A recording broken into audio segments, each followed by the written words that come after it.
Upon enrolling at Grantham University, you have entered the academic community. With this community, you are now part of many academic conversations. While this is very exciting, there are some important rules that we need to learn that go along with this community.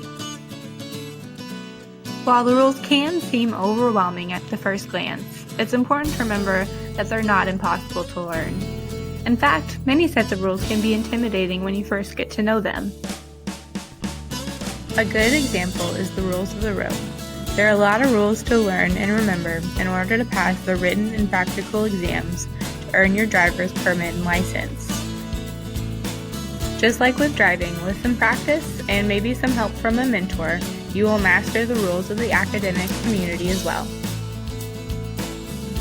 Since you are now a member of the academic community as a student, you will be expected to write papers.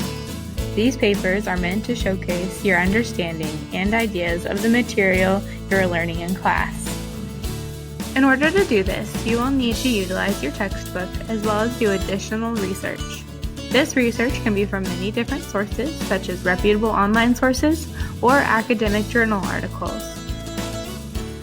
Wherever you do find your additional research, it's important that you know where you got your information. This is important on a few different levels. First, it's important to give credit where credit is due. Imagine if you published something and others used your ideas without mentioning that it was yours. You would likely be pretty upset. Citing your sources also shows your reader the extent of the conversation about the topic in the academic community. For instance, is this a topic that's been deeply researched? Or is it a topic that has just recently come into the spotlight for the academic community? Your citations will show this journey. References can also be a handy tool when you're researching your topic. If you come across a journal article or a book that has a lot of great information, you can view their citations and reference page to see what scholarly sources they use when learning about the topic. Then you can find the sources they use and read them yourself. With all of this in mind, we can see how important it is to cite our sources properly.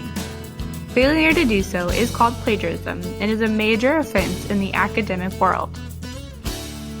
Now that we have a firm understanding of why avoiding plagiarism is so important, our next section covers some of the different types of plagiarism, so we can then learn how to avoid them.